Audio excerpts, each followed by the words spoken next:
Welcome to PhD with Women on It, Hack the Future. My name is Beata Young, and today's PhD Positivity Hacks delivered will be by our guest, Rahmat Lasisi.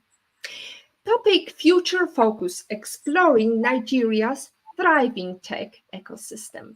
Episode 126 starts here. Let me remind you, this is a grassroots community that focuses on women on IT, an inclusive forum of women in technology, startups, and female leaders who are supported by men as well. And I bring heart to that hustle because empathy is my motto. And empathy is critical when you are exploring Nigeria's thriving tech ecosystem. Before we go into our conversation, let me mention some people and great achievements of females in technology. Tarika Wheeler joined Program Management Executive at Black Women in Project Management virtual conference this coming January 24th, as she shares her insights, experiences, and strategies on how to strategically prepare for an interview, no matter the role. Good luck, Tarika.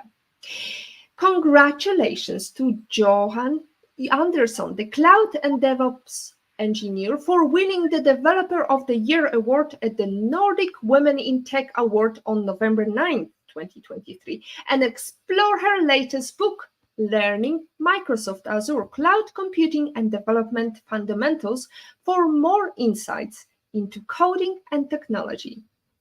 Hack the future, Yona. And finally, kudos to Rahmat Lasisi, today's PhD guest and Chief Technology Officer, for an amazing final quarter at the Brain branded in 2023, as they explored machine learning with Google's Teachable Machine and introduced our kids to Python programming. Well done, Rahmat. Now, let's go back to our topic, future focus, exploring Nigeria's thriving tech ecosystem. Nigeria, known as the giant of Africa, is a magnetic force for tech organizations and startups aiming for expansion. From fintech to AI, Nigeria is witnessing a tech renaissance that is reshaping its future. For Positivity Hacks Delivered, episode 126, we are joined by a passionate software developer who is making a mark on the tech landscape, Rahmat Lasisi. She is a Google Women Techmakers ambassador and founder of Prompt, a dynamic hub for software developers, product managers, and cybersecurity experts. Finally, recently she joined Apollo Global. That's the latest achievement in her CV. She joined Apollo as a Chief of Staff Officer. Join us for conversation, ask questions, say hello, because it always helps women in tech, entrepreneurs, startups, and Nigeria as we are speaking. So, Rahmat, where in the world are you calling us from today? Thank you so much, Beata. I'm calling from Lagos, Nigeria. And I'm so excited to be here. It is exciting indeed. I'm so happy because it was Women Techmakers Google initiative that joined us together.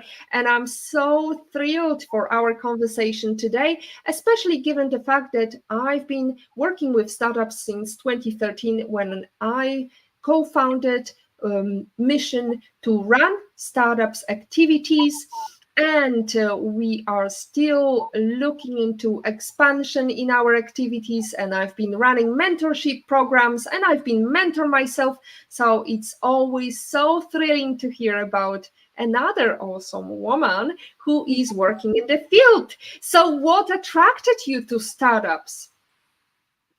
Wow, it's all about what attracts me to startup is the ability to keep doing things, is the ability to take ownership, is the ability to believe in your idea, and you just won't catch any until you launch it.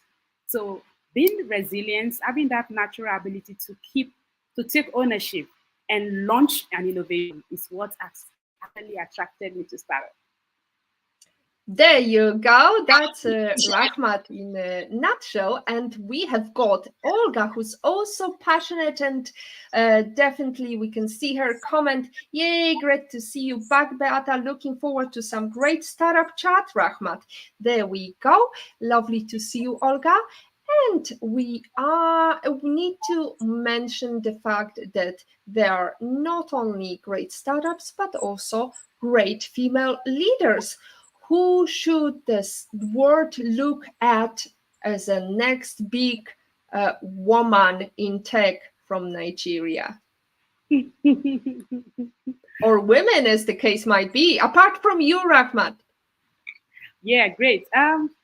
In Nigeria, we have quite a number of female tech leaders that are making waves, right? And they have been able to occupy different categories in technology, ranging from fintech to health tech to agribusiness, climate and change, name it. And they are taking ownership. They are turning out products.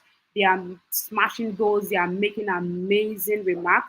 So, I mean, female are really trending, and it's not just in technology, but they take ownership. You would be amazed at what they do in the fintech space, which I was once there before moving into an innovation enabling environment.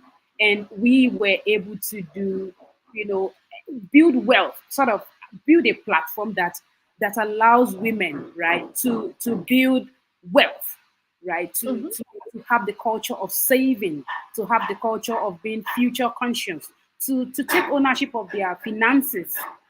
So yeah, women are doing amazing in Nigeria. Any particular person to mention?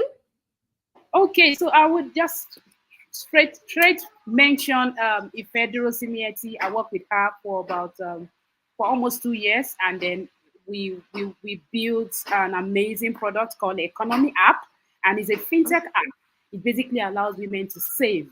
What you just need is just to create an account, have your credit card attached to your profile, and then you set up your frequency of saving.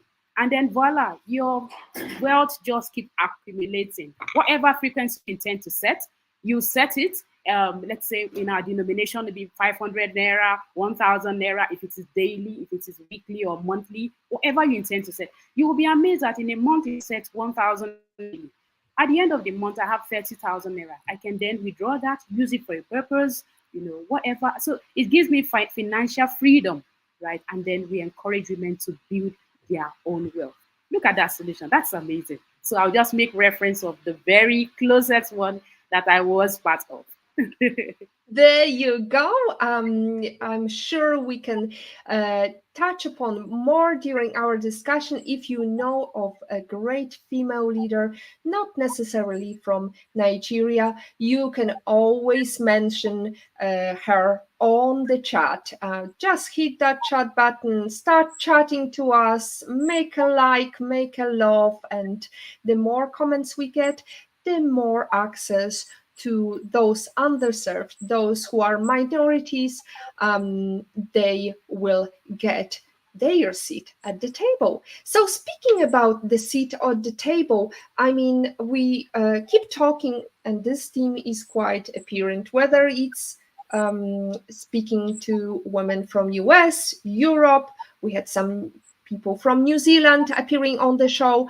They always talk about one issue, which is there is not enough females at the decision-making level at the table. So what's it like in Nigeria? Is it completely different? Is there patriarchat, matriarchat? What's the structure? You see, it's like that everywhere, really. And then it's often sad. But you realize that one of the coping mechanism is now companies are now intentional about having at least one female in the C-suites, right? So because it is even to their own disadvantage if there is no female in the board or at the top level. of the management team in an organization. So I think gradually, with the intention, right, to have, oftentimes we've been having conversation about, having a female being included, inclusive and all of that. So with that conversation is really taking dynamic. It's making they are now listening, right? There are some changes that I personally can feel, right? And I can tell you that it's the same everywhere. But with their conscious efforts, with the fact that companies are now being intentional, the conversation is changing gradually. So oftentimes you see female leading a bank, being an MD of a bank, being in the board, leading the board. The conversation is now changing gradually, and it's beginning And to. so you also mentioned before we went live, you mentioned various initiatives for female-led businesses, whether they want to start their business idea in Nigeria or whether they want to be part of a startup. Can you tell us about these initiatives? Okay, fantastic. Looking at business categories, especially in the tech space, we have the fintech. That's the very one of the most trending industry. But before I go into various business categories, I can quickly mention what the government is also doing. We have the Minister of Communications, Innovation and Digital Economy, as is very intentional about changing the narrative of technology in Nigeria.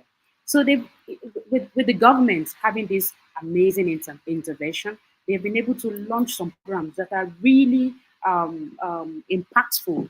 For instance, one of the plan is to train 3 million people in tech skills over the next 4 years, and then that program is called Title 3 NTT. With that initiative, for instance, it has like a two subcategories. It attracted trainers and also the trainees. So look at that initiative. So it enables individuals to enroll. It also enables trainers, companies or tech companies who are offering who have capacity building as their services to enroll, and then they are partnering with the government. That's a very laudable initiative that the government has launched in this administration. So that is really helping and it's changing the narrative. Then, aside from this initiative, there are quite a number of business categories that are really making waves, right? One is the fintech space, and that is, just like I mentioned earlier, the most popular space where you get to find quite a number of businesses. Could it be loan? It could be what I made reference where I had my last experience. It could be working with the bank as well. We have unicorns that have been able to emerge from the fintech space. So I can go on and on, talk about the agribusiness. I can talk about the health tech as well. We have quite a number of female that are leading this space as well. So yeah, these are the initiatives, and these are some of areas and categories that tech businesses are really laudable.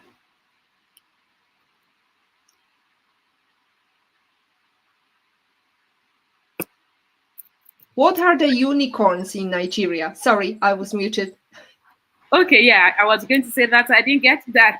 Okay, the unicorns in Nigeria, well, there are more.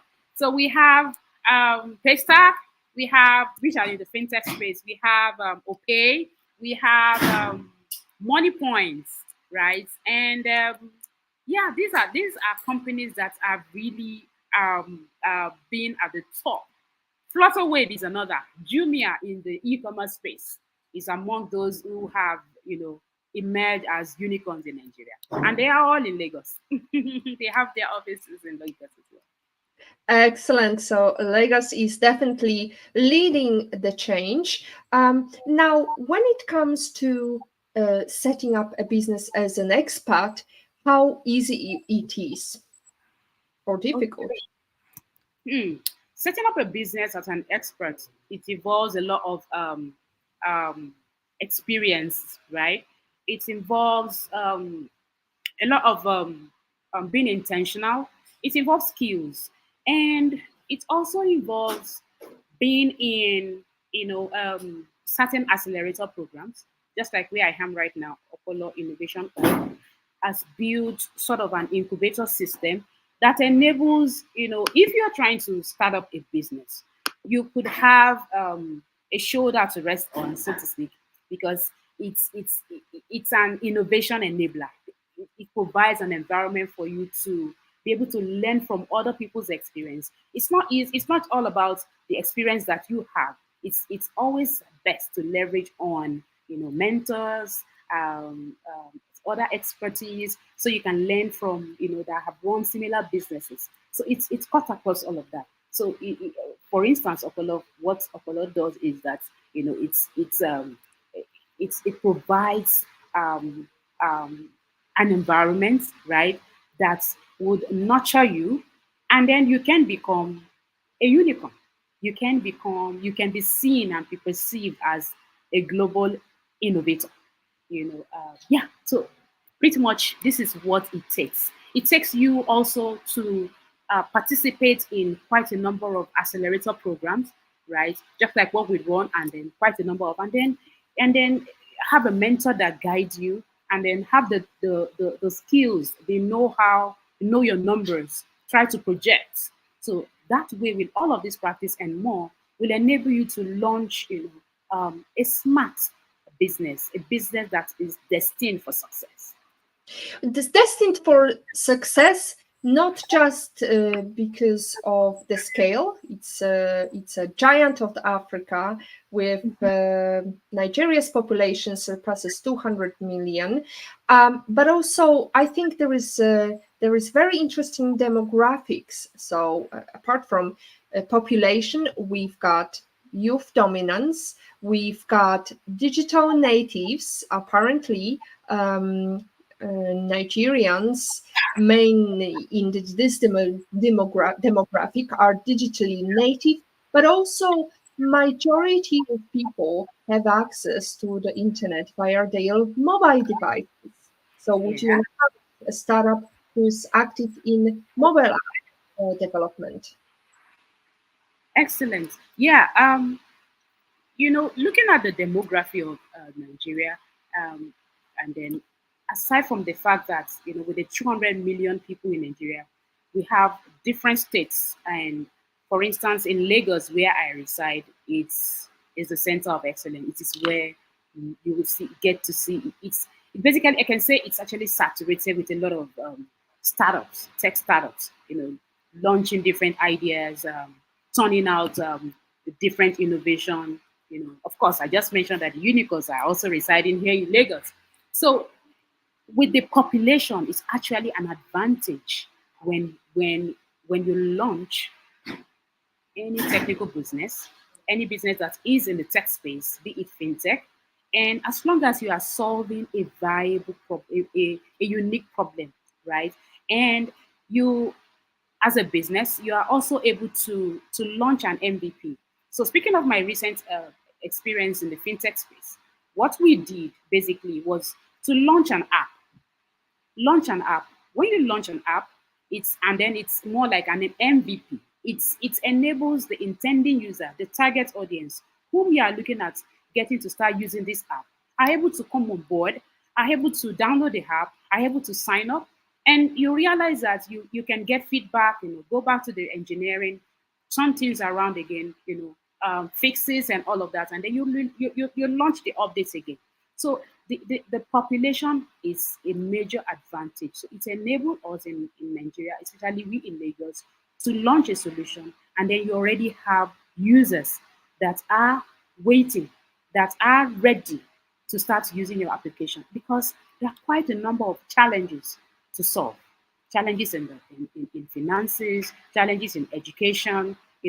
Oftentimes, I will just quickly mention this. Oftentimes, you have talent here, and you realize that placement or having to work in a particular place where you dream of might be a tall order in terms of search and all that.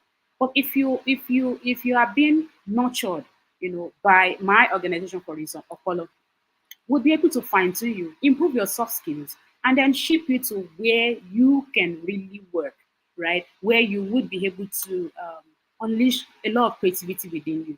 So I would just say that with the population of Nigerians, with the population, especially in Lagos, I think we have about 50 million people in Lagos. I'm not so sure about the statistic, but we leverage on that. And then when we solve problems, we know that there are users ready to start making use of this app, this innovation, this solution, and then you realize that with your with your knowledge on numbers, you can turn out, you can respond to feedback, re-engineer whatever needs to, follow feedback, and then you keep the flow running.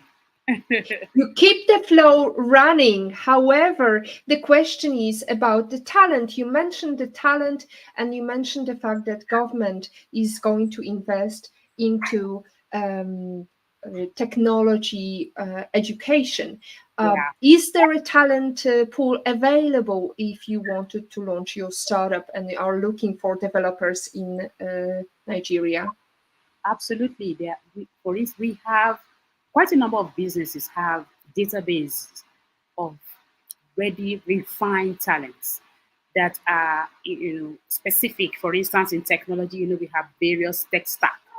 I can be good with C sharp, someone else will be good with front end, someone else will be good with different, all these tech stacks. So we have talents that are available, that are fine-tuned. Their soft skill is sharpened, their tech skills is on point, their portfolio is polished, that are available in Nigeria. We have quite a number of databases. And also at Opolo, we have that as well. And then you have recruiters from outside Nigeria coming to look for talents right here. And Hmm. they often get to cut away with a lot of talents from Nigeria. So we have a lot of talent right here. Excellent. And there is going to be more nurturing of talent in Nigeria. So tune in into our live stream to learn more. Now, question from Olga Vasina. What is the seed funding outlook like in Nigeria? Seed funding. Okay, thank you, Olga. So seed funding, it's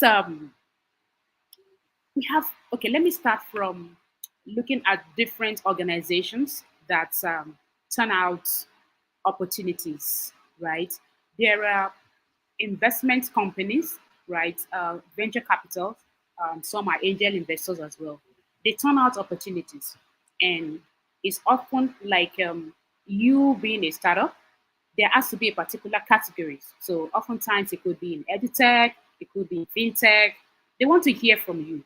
They want you to pitch to them. They want you to have a pitch deck, talk about your numbers. They want you to actually know what you're doing.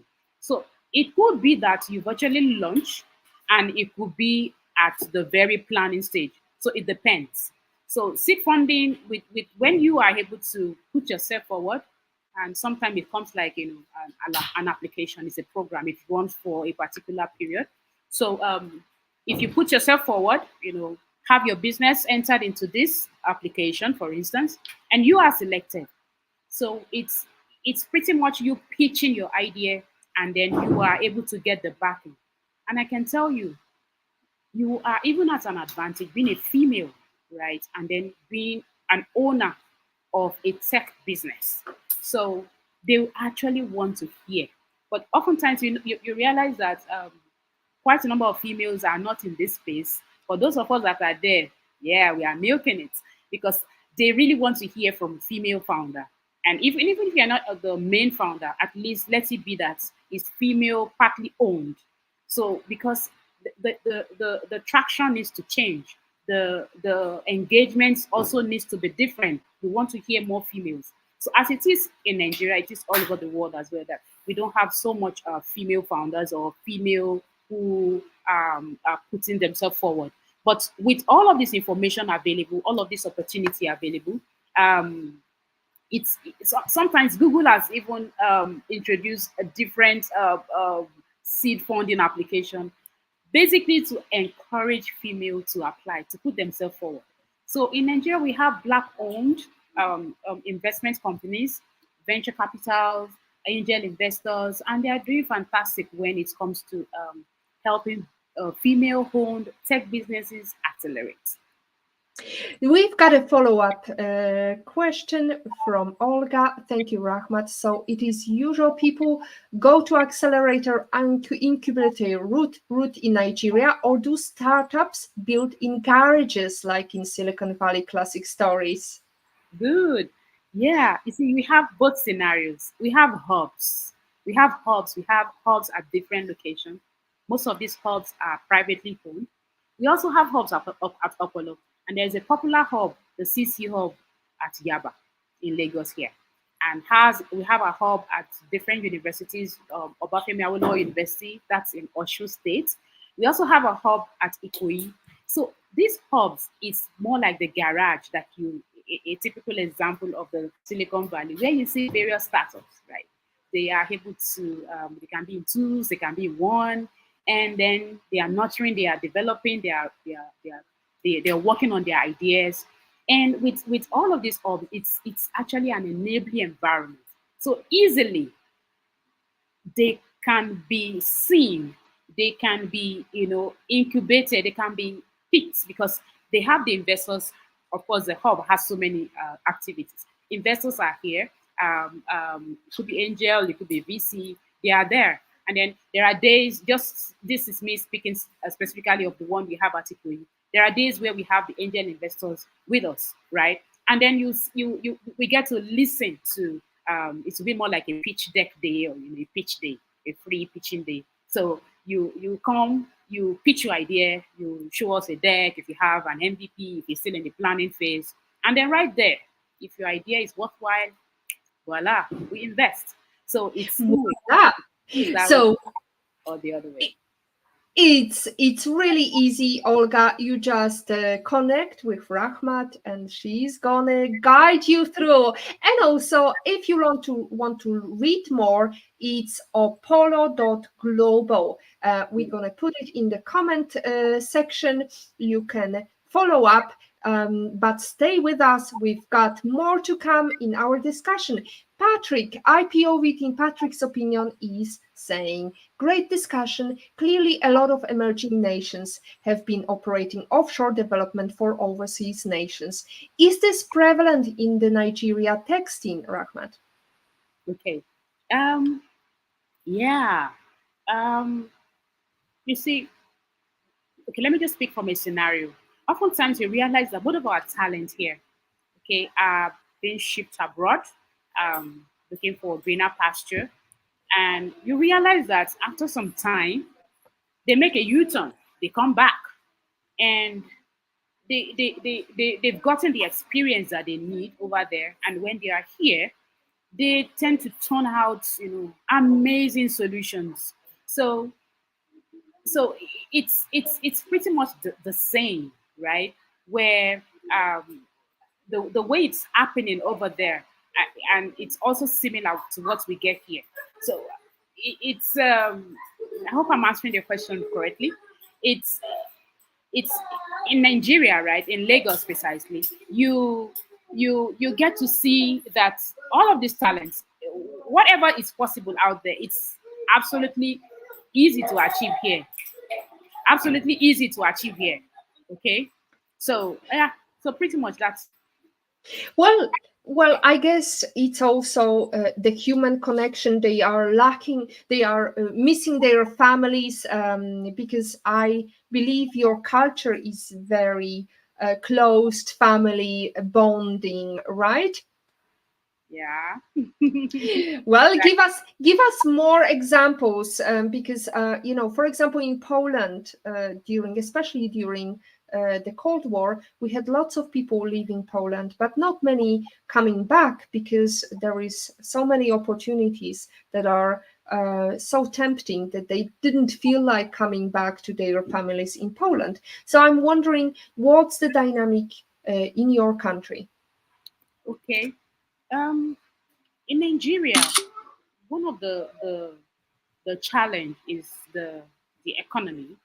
And for me personally, it depends on how you look at things, right? There are two sides to a coin, the head or the tail. So I'm of the school of thought that says in every challenges, right, in every weakness, there's also an opportunity.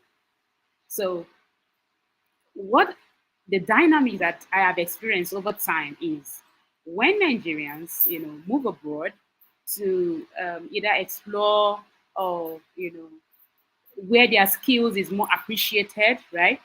Where they are able to gain a global experience. Oftentimes, when they have all of this, they come back and they come back and give back and they come back to reshape. So I can speak for a friend of mine who actually got a job and then move abroad, but still has something doing in Nigeria. So after he gotten all of this experience, spent about 6 years in abroad, of course he decided to okay, he said, Ramat, I mean, it's the same everywhere. I'm like, okay, so how is it like? Then he came back here and then decided to launch a startup, and with the global experience he had, he's able to make it work. So that's one of the advantage. So it's two ways. It depends on individual perspective. But for me, it's more like in every situation, in every with maybe challenges, there's always an opportunity. So it's There now is always opportunity, but also you mentioned you're not sure what the Lagos demographics is. The metro area population of Lagos in 2022 was 15 million, over 15 million people, with an increase of 3.54. Previous year it was 3.44%. So it's growing, it's fast, it's dynamic. But what about the infrastructure? What about the fiber connectivity? Because we've heard, we actually ourselves, Rahmat, we had some problems, issues with the internet connection. It's not quite stable. It wasn't quite stable yesterday, but I guess you closed all the background notifications now. Everything goes smoothly. So yeah. tell me, are there still some areas where network is not penetrating Nigeria? So I would focus on Lagos, and I would tell you that from the statistic that you read, and from the way it was back in 2021, there's a whole lot of improvement. A whole lot of improvement. And I will speak for where I am. There are new innovation, new ways of ensuring that internet connectivity is stabilized. So right now we have 5G in Nigeria. I mean, it's the talk of the town. And with my mobile phone, I can have 5G connectivity. So the narrative is changing gradually. It's becoming better. And particularly in Lagos, where I am, it's way better. Although there are other remote areas where the choice of connectivity could be a concern, but then it's quite better. And then just like yesterday experience, it's all about the pros and cons. So it's just me. If I can manage the situation, I open so many tabs on my computer. So if I close, and each of these tabs consume amount of memory. So it could make the internet to drag. So if I could close all the other unnecessary tabs, I'm good to go. Just like we have now, we are having seamless conversation. So it's Absolutely. better. Using 5G, it definitely helps with without any lags. We are talking about startups in startup ecosystem in Nigeria. And Olga says, so fabulous to hear. Thanks for the passionate answers, Rahmat, indeed. You're welcome. And she's adding, got it, Rahmat is the epicentral woman for Nigerian startups. Hack the future. That's our tag for Women on IT and for all the nation of Nigeria. I hope they are working assiduously on hacking the future.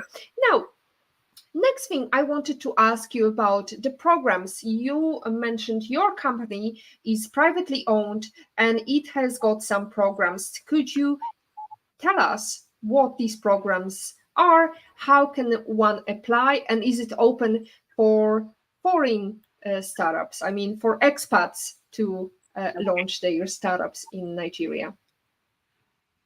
Absolutely.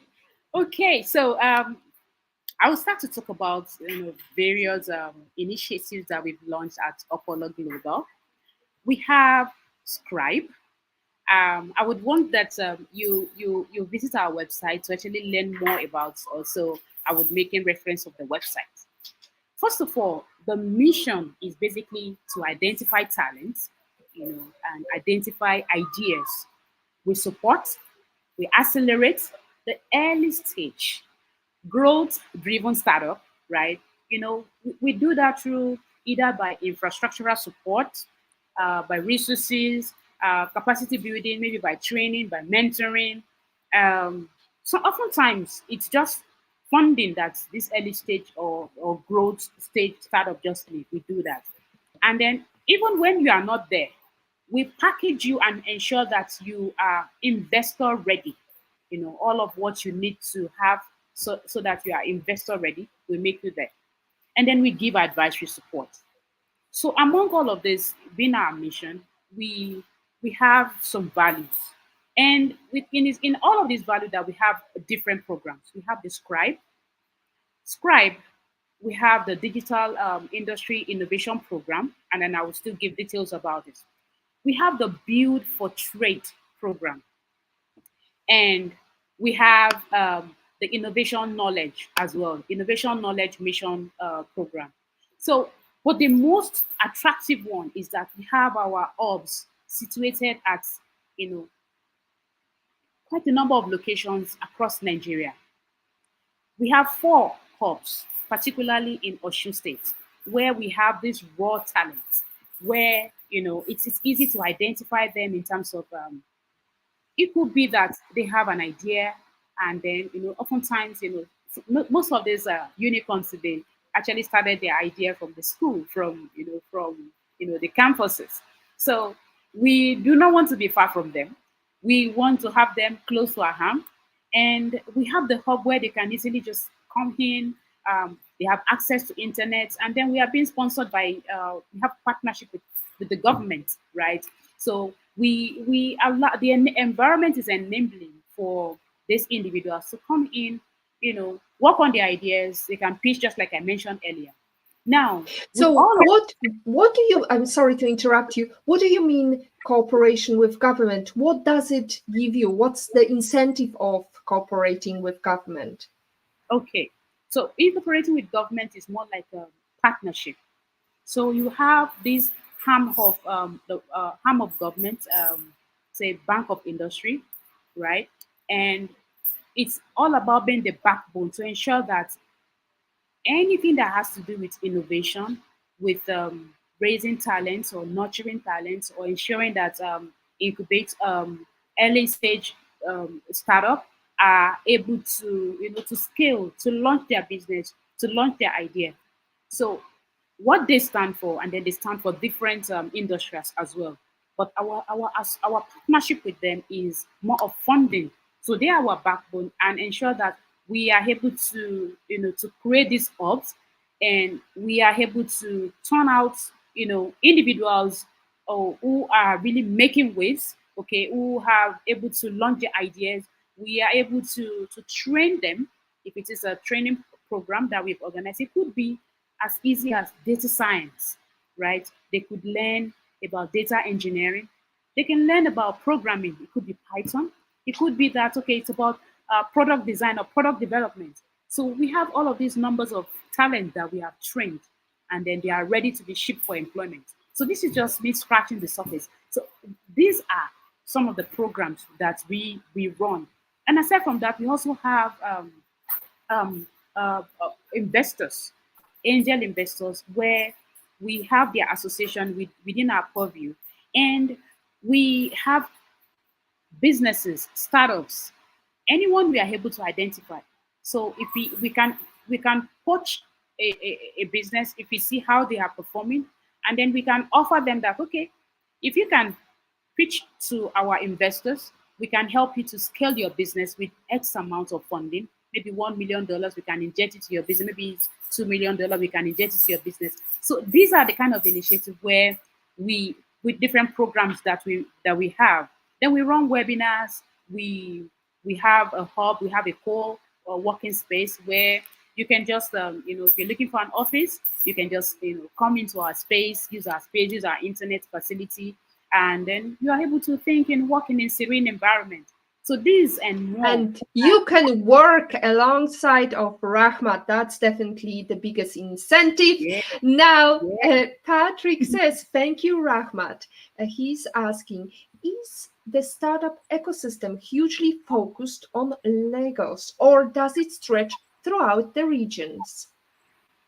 Thank you, Patrick, for calling my attention to this. I like this question. It's not only in Lagos. In fact, the government is now intentional about other parts of Nigeria. For instance, there is an opportunity more like for those that are in Edo State to who have a technology-based businesses. In fact, there are some in Kaduna, different states in Nigeria. So because Lagos looks saturated, I'm in Lagos, but I can confidently say that there are other Oyo states, Oshun, just like we are not just only in Lagos, we are in Oshun, we're in the northeast, we're in the northwest as well. So there are other opportunities, there are accelerator programs, there are tech ops, there are tech companies in every part of Nigeria. So the opportunity is just endless.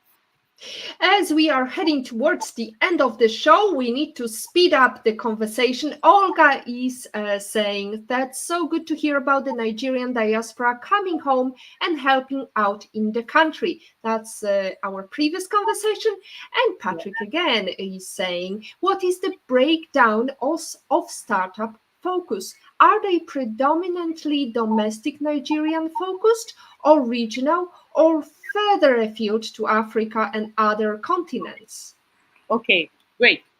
So it's more like it's everything, just like you have rightly described it here.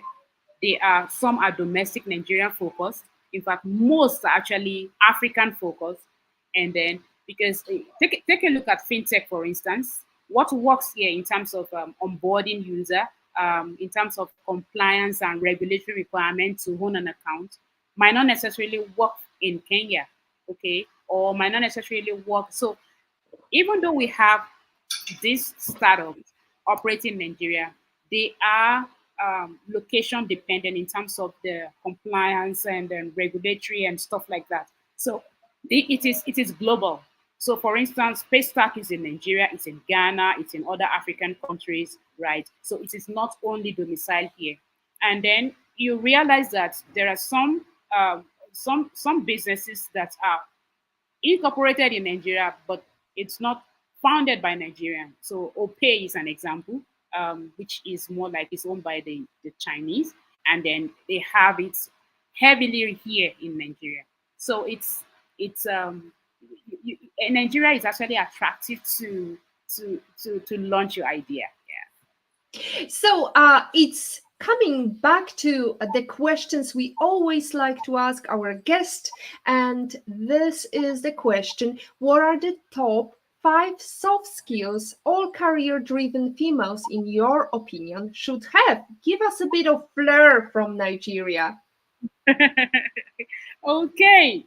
Yeah. I mean, these skills are just like permit me to use a local slang, which is like a bread and butter.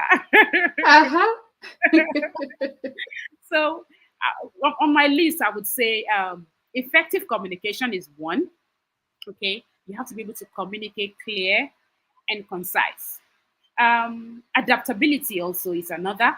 The ability to adapt to changing circumstances, to be able to navigate what is not clear today can be clear tomorrow.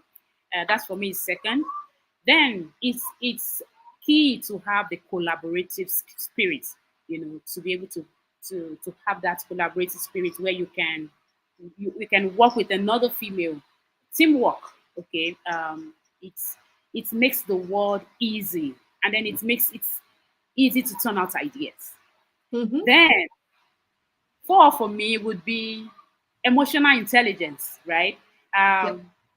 Emotional intelligence. I mean, you can't take it away from any soft skills settings. It's good to have an understanding to manage emotions, both your own and others. So it makes you to be an effective leader. And the last one for me, Wow. And for you to succeed, you must have this resilience. You must develop that resilience, okay, to overcome challenges, setbacks. You are a female in a male dominated setting. Come on, there would be, but you must have this resilience to say yes, I am in for it. And you must be able to learn from failures and bounce back and face the challenges and say yes, let's do it. So these have to be five top skills that as a female entrepreneur you must have.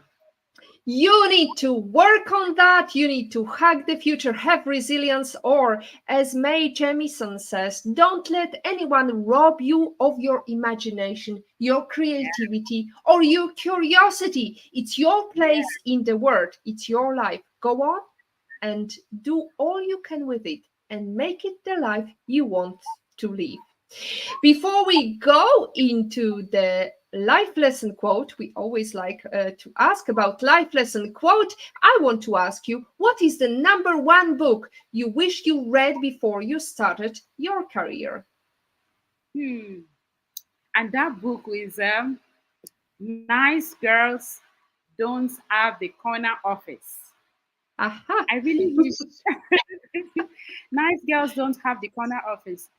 I wish I had read that book,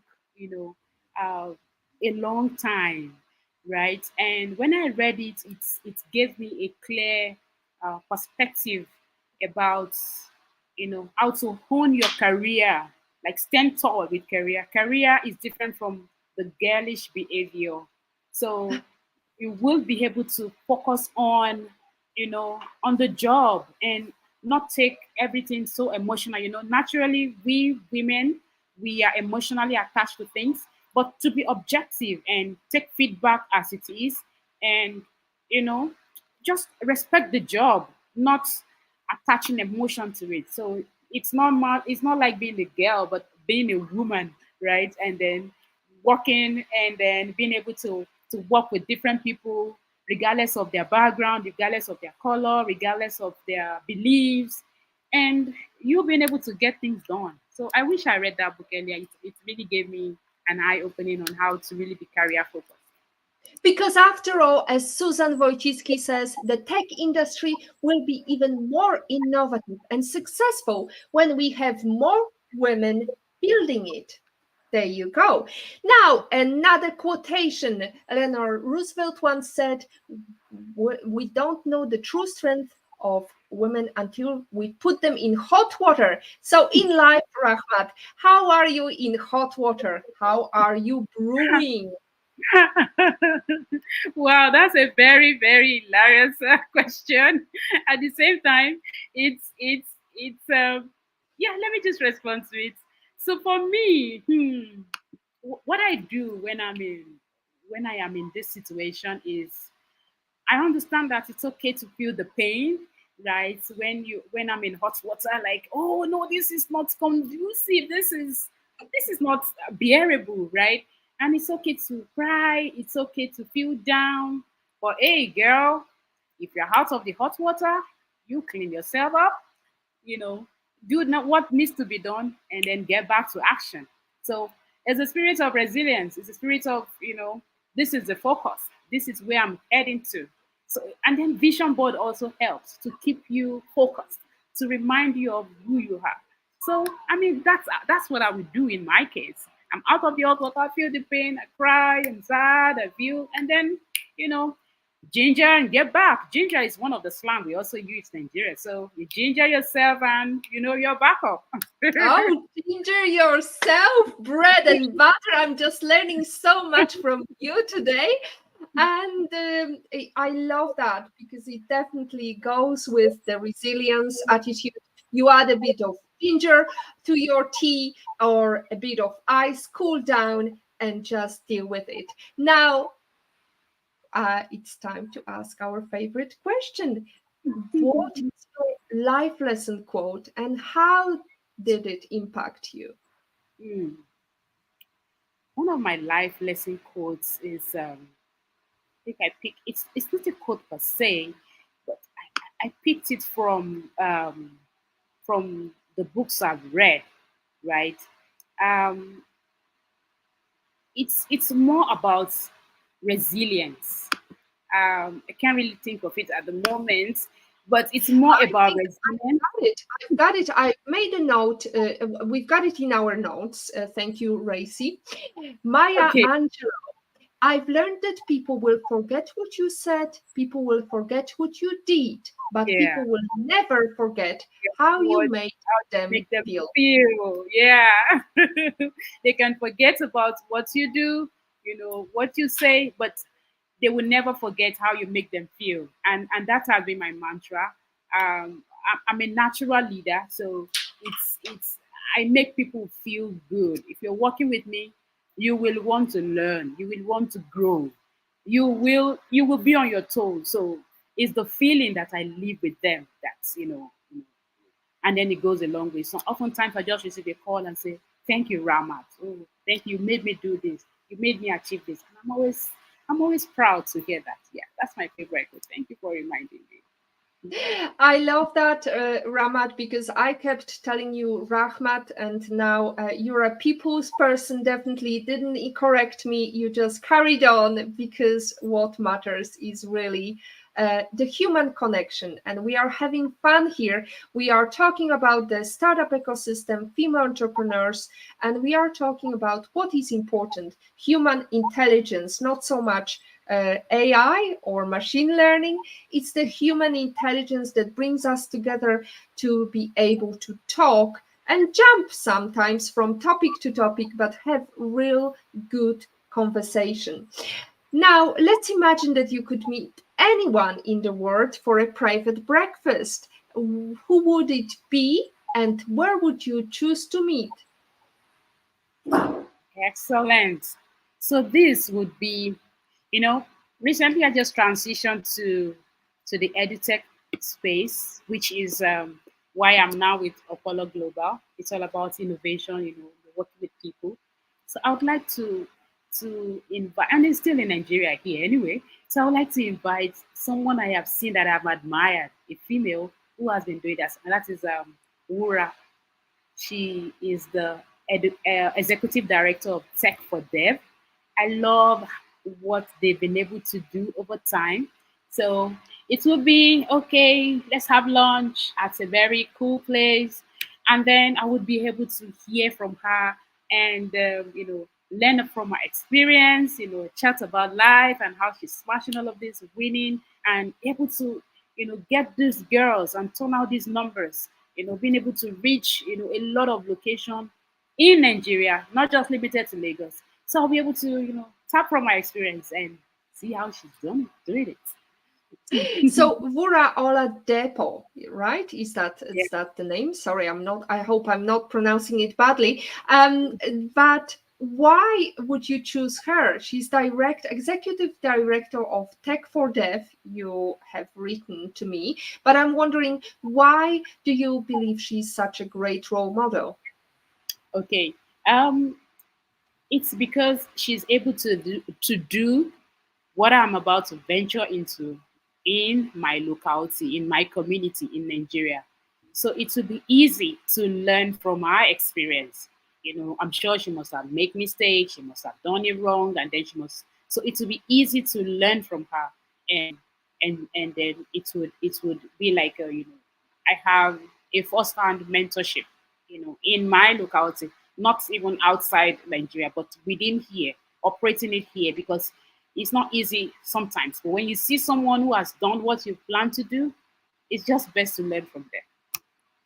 Absolutely, you can definitely ask her on our behalf if you want. We can even ask her and give a shout out to her to make sure that she has that conversation with you, because there are so many women that want to support other women and men as well. And Yeah. that's what the importance of collaboration is all about, checking, asking, making that first step. The worst that you can hear is hearing no.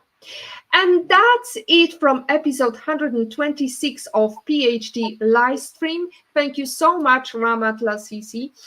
To stay updated and ensure you never miss a positivity hack delivered, Follow Women on IT and turn on notifications to be alerted once a video has been released. Next week, the same time, Wednesday, 12 p.m. EST, 6 p.m. CET, that would be 6 p.m. your time as well in Nigeria. We are going to tune in with Pete Bombaci, tune in to talk about very important cause he's working on.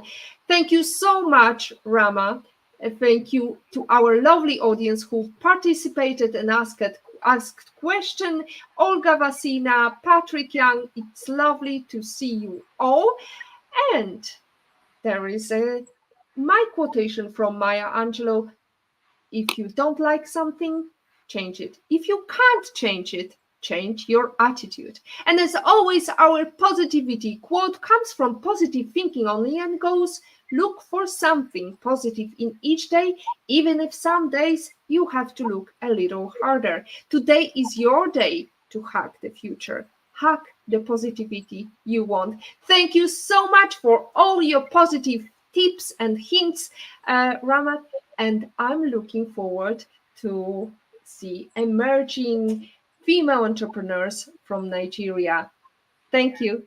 Thank you so much for having me. Thank you. Bye bye.